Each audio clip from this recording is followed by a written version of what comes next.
Hey guys, I'm your host Random Guy 12345 and today we're going to be dedicating an entire video to the world of JoJo's Bizarre Adventure. If you're new to this channel, make sure you subscribe and turn on post notifications so that you don't miss out on our latest videos. Without further ado, let's begin, shall we? So for today, we're going to be breaking down every single part of JoJo's Bizarre Adventure from the anime. What makes JoJo so special is that the diversity of each part and the uniqueness of each JoJo is borderline amazing. And the parts which have been currently animated are 1 through 5. The ones that have yet to be animated are Stone Ocean, Steel Ball Run and JoJolion. I'm not covering those because, well, I haven't read the manga. Also, we might not be eye to eye with everything because, well, I have different opinions and views. So make sure you comment down below and give your views on this as well. Oh, and also there's going to be lots of spoilers, so yeah, you just got warned. Starting off with the first part, we have the OG JoJo's Bizarre Adventure Phantom Blood. Phantom Blood was set in the 1880s or a Victorian themed setting.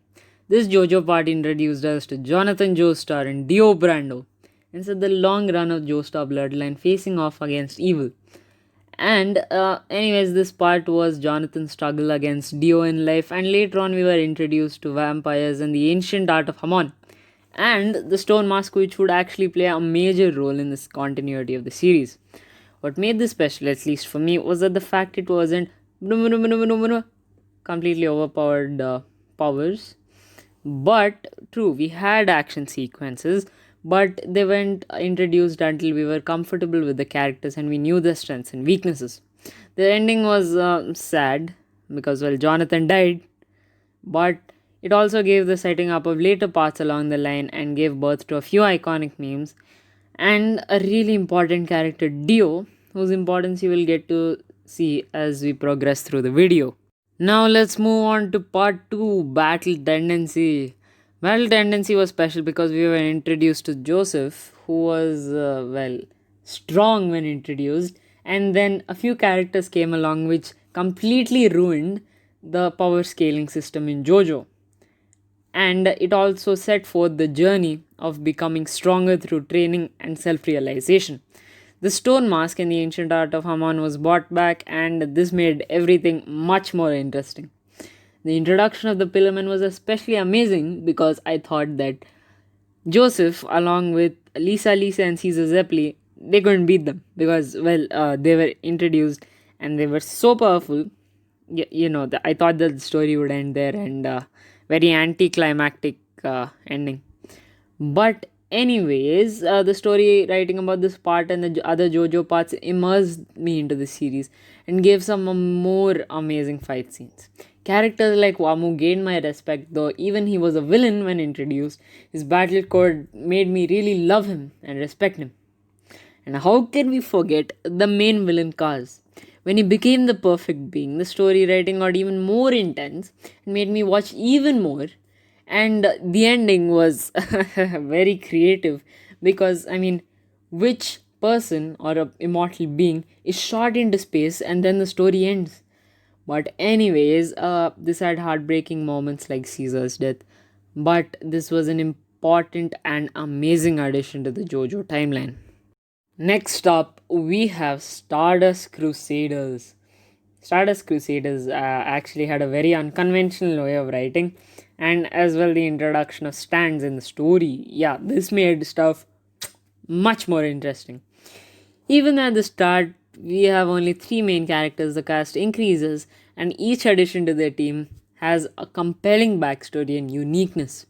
The special part about this story is that Jotaro, who's a main JoJo, doesn't always have the spotlight, and this allows the author to breathe and give more characters the limelight and go into depth of their skills and character development. The team, or Jobros as I would love to call them, travel across the world in search of Dio and encounter many stand users. The thing is, not every stand user is defeated so easily because the set of abilities and skills that they have, they're very different, and our main characters don't easily defeat them most of the times, other than Jotaro, who just punches his way out. I mean, that's also a good thing. I'm not complaining. Anyways, this leads to the events of the outcome very different.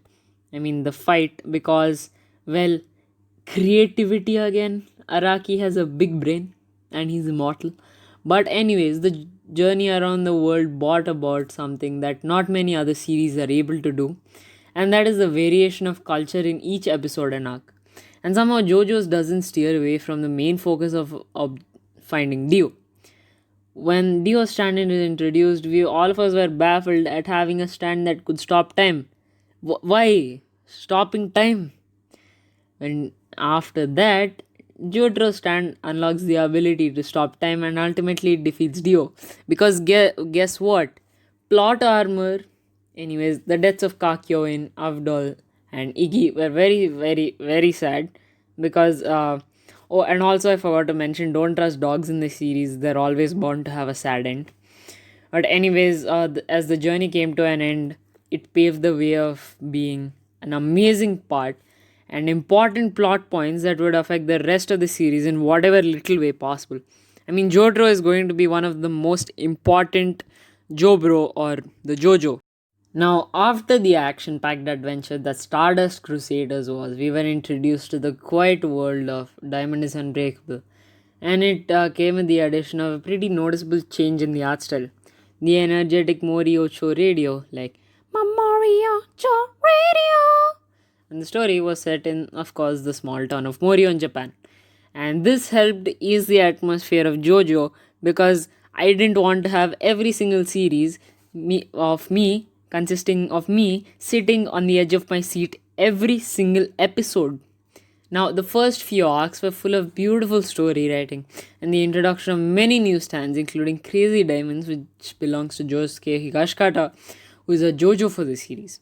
Anyways, the stands are very strong, like having the ability to heal wounds no matter the severity, and stands capable of erasing matter with the swing of a hand. Why? And they also have the ability to blow up everything that they touch.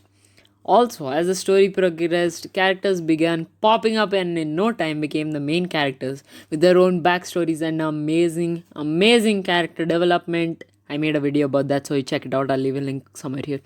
Anyways, no matter how overpowered these stands were, it was amazing seeing them being so balanced throughout the story and not having, completely broken abilities like bites the dust. Anyways, we were also introduced to stand arrows, which were arrows that could grant people stands. And this actually played a huge role afterwards. And all of this led to Yoshikage Kira with the stand Killer Queen, who was the main story of part and also was, I'm not sure, he had a important part later on in the series. And let me tell you, this storyline was amazing because, well, Killer Queen's Yoshikage Kira was just a normal guy who wanted to live a quiet life in a small town, but had to do stuff that eventually made him stand out and get revealed. During the final fight, the best JoJo ever, Jotaro played a major role in the event, and other characters as well stood alongside Josuke and helped him defeat Yoshikage Kira. Few characters like Koichi, I mean, his character was actually amazing. And, he helped in the continuity of the story. Also, Morio is coming back. I mean, it already came back in JoJolion. So I think if you've read the other parts, you can check it out as well. It's amazing. So, finally, we come to Golden Wind or Went to Oreo. When I first saw this series, it was a fresh breeze with both the art style and narrative. Giorno, who's the son of Dio, like I told, he played a major role afterwards, had a very strong stand, but the way his character and his motivation to becoming the leader of Passion was very well written. The introduction of amazing characters like Bucciarati and a strong stands that we didn't know how worked, like King Crimson, everyone was like, man, how does this stand work? Anyways, I'll cover how that works in a separate video because even though it's that complicated, the base of it's actually really easy. Hey, see, I got a new video idea as well. Thanks. Anyways, my favorite stand in this part was Moody Blues because it had a fresh pop aesthetic that I really, really loved. Anyways, the boys traveled and found the Requiem arrow, which basically makes the stand 100 times stronger than it actually is. And the Requiem arrow made Giorno stand gold experience completely broken. The addition of Diavolo as the mystery villain was actually amazing because that kind of stuff doesn't work real well. Like in Naruto, when Kaguya came, everyone was like, wait, what? We thought Madara was the main villain. But, anyways, this video is not about Naruto. Overall, the story of this was great and had many sad deaths like Abakio, Narancha. And we finally get to see Giorno achieve his dream of becoming a gang star. Actually, it's a great part if you ask me. I think some people didn't like it, but if they rewatch it, I think they'll understand the true beauty of this beautiful part. I mean, that should be enough to make them believe that the series is actually amazing. Moving on to today's anime review. Anyways, for today's anime review, I came across this and I'm not sure if you've heard of it. I mean, I don't know, my friends talked about this, but not many of them knew it. It's called Demon Slayer. I'm not sure if you heard of it again. Okay, chill. I know you must have heard about this anime because it has some of the most beautifully animated fight scenes, and it's great if you check it out. I think the manga has ended by the time I'm recording this, but it's still the anime is still going on, so I recommend you check it out on Netflix, Crunchyroll, or any place you get your anime. So that is it for today's episode, guys. If you enjoyed, make sure you like, share, and subscribe, and turn on post notifications so that you don't miss out on our latest videos, because that's how YouTube works these days. But anyways, check out my manga Gung Ho. I just dropped the second chapter on DeviantArt, so check it out and let me know if you liked it or not. And before ending, I would like to thank all the health workers working on the front lines to protect us from this pandemic. Stay home, stay safe, and remember, go beyond, plus ultra. Also, let me tell you something, wear a mask when you go outside because, you need to stay safe. Anyway, stay home, stay safe, and remember, go beyond, plus ultra.